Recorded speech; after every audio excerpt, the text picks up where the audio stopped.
ಮತ್ತೊಮ್ಮೆ ರಾಹುಲ್ ಗಾಂಧಿ ನಾನೇ ಸಂವಿಧಾನ ನಾನೇ ರೂಲ್ ಅನ್ನೋ ತೀರ್ಮಾನಕ್ಕೆ ಬಂದಂಗೆ ಕಾಣಿಸ್ತಾ ಇದೆ. ಹೇಳಬೇಕಾದ್ದನ್ನು ಸರಿಯಾಗಿ ಹೇಳದೆ ಎಲ್ಲವನ್ನೂ ಸಂಘರ್ಷದ ಹಾದಿಗೆ ತಂದು ಕೂರಿಸಿ ಕೊನೆಗೆ ತಾನು ಎತ್ತಬೇಕಿರುವ ವಿಷಯದ ಪ್ರಾಮುಖ್ಯತೆಯನ್ನು ತಗ್ಗಿಸಿ ಜೋಕ್ ಮಾಡಿ ಹೊರಗೆ ಹೋಗುವ ನಾಯಕನಾಗ್ತಾ ಇದ್ದಾರೋ ಏನಪ್ಪ. ಕ್ಲಾಪ್ಸ್ ಹೊಡ್ರಿ, ಸುಮ್ಮನೆ ಕೂತಿರಲ್ಲ. ಲೋಕಸಭೆಯಲ್ಲಿ ಇವತ್ತು ಲಡಾಖ್ ಮತ್ತು ಚೀನಾ ಸಂಘರ್ಷ ಸಂಬಂಧ ನಮ್ಮ ದೇಶದ ವಿಚಾರದಲ್ಲಿ ನಡೆದಿದ್ದು ಕೋಲಾಹಲ. ರಾಷ್ಟ್ರಪತಿಗಳ ಭಾಷಣದ ಮೇಲಿನ ವಂದನಾ ನಿರ್ಣಯದ ಕುರಿತು ಚರ್ಚೆ ನಡೀತಿತ್ತು. ಆಗ ರಾಹುಲ್ ಗಾಂಧಿ ಭಾರತದ ಗಡಿಯನ್ನು ಚೀನಾ ಅತಿಕ್ರಮಿಸುವಾಗ ಕೇಂದ್ರ ಸರ್ಕಾರ ನಿರ್ಲಕ್ಷ್ಯ ತೋರಿತ್ತು. ಇದನ್ನು ಅವತ್ತಿನ ಸೇನಾ ಮುಖ್ಯಸ್ಥರಾಗಿದ್ದ MM ನರವಾಣೆ ಅವರ ಆತ್ಮಚರಿತ್ರೆಯೇ ಸಾಕ್ಷಿ ಅಂತ ಹೇಳಿದರು. ಕೂಡಲೇ ಸದನದಲ್ಲೇ ಇದ್ದಂತಹ ರಕ್ಷಣಾ ಮಂತ್ರಿ ರಾಜನಾಥ್ ಸಿಂಗ್, ನೀವು ಯಾರ ಆತ್ಮಚರಿತ್ರೆಯನ್ನು ಕುರಿತು ಹೇಳ್ತಿದ್ದೀರಿ ಮತ್ತು ಅದು ಯಾವ ಪುಸ್ತಕ ಅಂತ. ರಾಹುಲ್ ಗಾಂಧಿ ಅದಕ್ಕೆ ಉತ್ತರ ಕೊಡಲಿಲ್ಲ. ಅದು ಅವರ ಆತ್ಮಚರಿತ್ರೆ ಅಂತ ಮತ್ತೆ ಅದು ಹೇಳಿದ್ರು. ಅವ್ರು ಮತ್ತೆ ಕೇಳಿದ್ರು, ಯಾವ ಪುಸ್ತಕ ಅದು ಹೇಳಿ ಅದು. ಬಿಕಾಸ್ ಆ ಪುಸ್ತಕ ಪ್ರಕಟಣೆ ಆಗಿಲ್ಲ.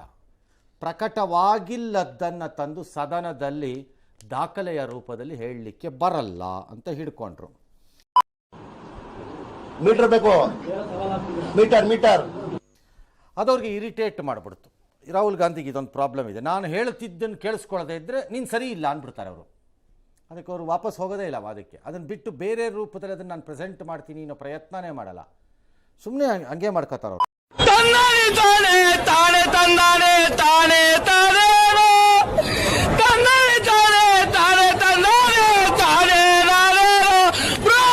ಅದನ್ನು ಪ್ರವೇಶ ಅದನ್ನು ಪ್ರಕಟಣೆ ಮಾಡೋಕ್ಕೆ ನೀವು ಬಿಟ್ಟಿಲ್ಲ, ಡ್ಯಾಶ್ ತಿರುಗಿಸ್ಕೊ, ಆ ಕಡೆಗೆ ಹೋಯ್ತದು. ಮತ್ತೆ ನಂತರ ಹೇಳಿದ್ರು ನನಗೆ ಮಾತಾಡೋಕ್ಕೆ ಬಿಡ್ತಾ ಇಲ್ಲ ಡ್ಯಾಶ್ ಎಂದಿನಂತೆ. ಈ ಮಧ್ಯೆ ಗೃಹ ಮಂತ್ರಿಗಳು ಸೇರಿಕೊಂಡ್ರು ಒಳಕ್ಕೆ ಬಂದು. ಅವರು ಇದನ್ನು ಹೇಳಿದ್ರು. ಕೊನೆಗೆ ಸ್ಪೀಕರು ಇದಕ್ಕೆ ಚರ್ಚೆಗೆ ಅವಕಾಶ ಕೊಡೋಕ್ಕಾಗಲ್ಲ ಅಂದರು.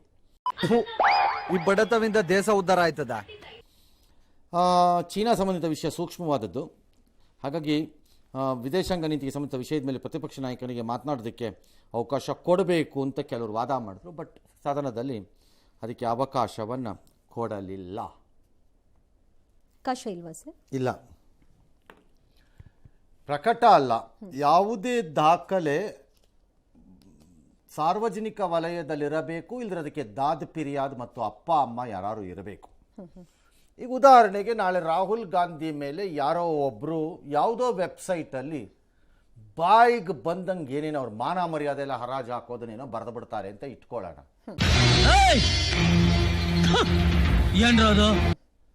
ಯಾರು ಅಥವಾ ಯಾವುದೋ ಪುಸ್ತಕದ ರೂಪದಲ್ಲಿ ಒಂದು 60 ಪೇಜ 80 ಪೇಜ ಬರೆದು ಬಿಟ್ರು ಅಂದ್ಕೊಳ್ಳೋಣ.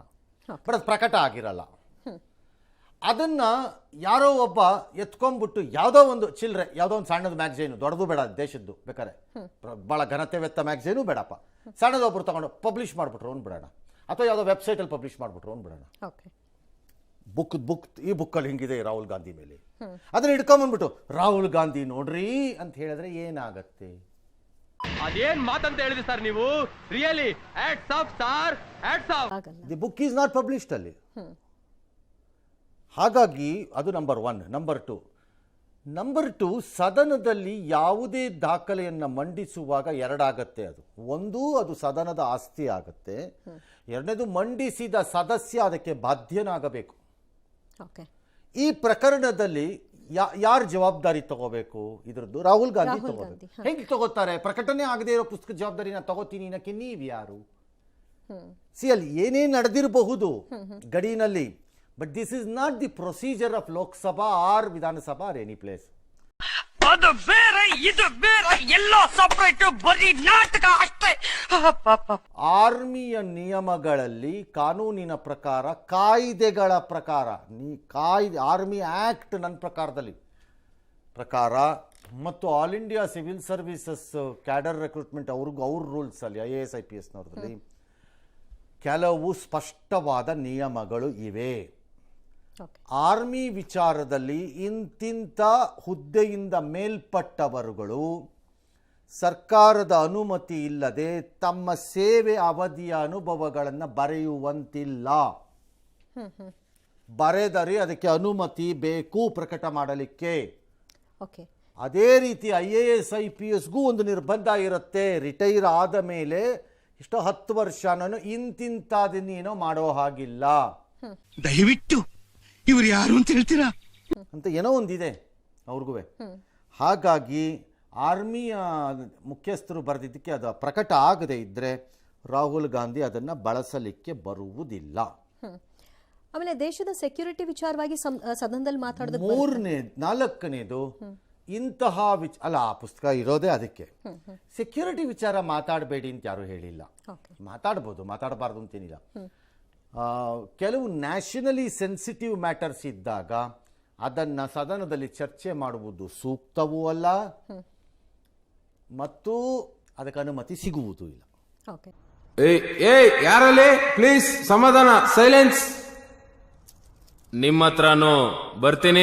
ನಿಯಮದ ಉಲ್ಲಂಘನೆ ಅನ್ನೋ ರೀತಿಯಲ್ಲಿ ಆಕ್ಚುಲಿ ಹೇಳಬೇಕು ಅಂದ್ರೆ ಅದು ನಿಯಮದ ಉಲ್ಲಂಘನೆ ಅಂತ ಪ್ರೂವ್ ಮಾಡಿದ್ರೆ ನನ್ನ ಪ್ರಕಾರ Rahul Gandhi action can be taken against him ಅದಕ್ಕೆ ಸದನದಲ್ಲಿ. ಆದರೆ ತಗೊಳ್ತಾರೆ ಬಿಡ್ತಾರೆ ಅಂತೆಲ್ಲ ತಗೋಬೇಕು ಅಂತಲ್ಲ ನಾನು ಹೇಳ್ತಿರೋದು.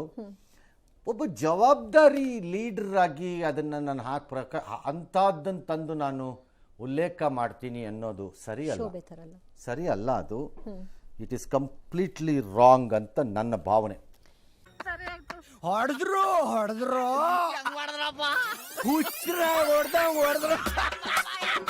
ಅದೇನು ನಡೆದಿದೆ ಬಿಟ್ಟಿದೆ ಬೇರೆ ವಿಚಾರ. That's A different issue. ಆಮೇಲೆ ಇದನ್ನು ಪಲಾಯನ ಅಂತ ಹೇಳೋದು, ಅವಕಾಶ ಕೊಡಲಿಲ್ಲ, ನನ್ನ ಬಾಯಿ ಮುಚ್ಚಿಸಿದ್ರು, ಏನು ಬೇಕಾದ್ರೆ ಹೇಳ್ಕೋಬೋದು ಪೊಲಿಟಿಕಲಿ. ಪಲಾಯನ, ನನಗೆ ಅವಕಾಶ ಕೊಡಲಿಲ್ಲ ಅನ್ನೋದು ಮಾಡೋದು ಮತ್ತೊಂದು ಏನು ಬೇಕಾದ್ರೆ. ನನ್ನ ಪ್ರಶ್ನೆ ಇಷ್ಟೇ, ನಾಳೆ ರಾಹುಲ್ ಗಾಂಧಿಯ ಬಗ್ಗೆ ಸಿಮಿಲರ್ ಸರ್ಕಮ್ಸ್ಟೆನ್ಸಲ್ಲಿ ಕಾಂಗ್ರೆಸ್ಸಿನ ಮಾಜಿ ನಾಯಕನೊಬ್ಬ ಒಂದು ಪುಸ್ತಕವನ್ನು ಬರೆದಿದ್ದೀನಿ ಅಂತ ಹೇಳುವ ಎಕ್ಸರ್ಪ್ಟ್ಸ್ನ ಉಲ್ಲೇಖಗಳನ್ನು ತಂದು ಬಳಸಿದರೆ ಏನಾದೀತು? ಹೃದಯನ ಯಾವ ರೇಂಜಲ್ಲಿ ನೆಕ್ತಾವ್ ನೋಡು, ಹೋಗೋಗೋ. ಏನಾದೀತು? ಆ ದಿನ ನಾನು ರಾಹುಲ್ ಗಾಂಧಿಗೆ ಫೋನ್ ಮಾಡಿದಾಗ ಸೋನಿಯಾ ಗಾಂಧಿ ಅವರು ಹೀಗೆ ಮಾಡಿದ್ರು ಅಂತೇನೋ ಒಂದು ಬರ್ದಾಕ್ಬಿಟ್ಟ ಅವನು ಬಾಯಿಗೆ ಬಂದಂಗೆಲ್ಲ. ಅದನ್ನು ತಂದಿಲ್ಲ ಹಾಕಿದ್ರೆ ಏನಾದೀತು?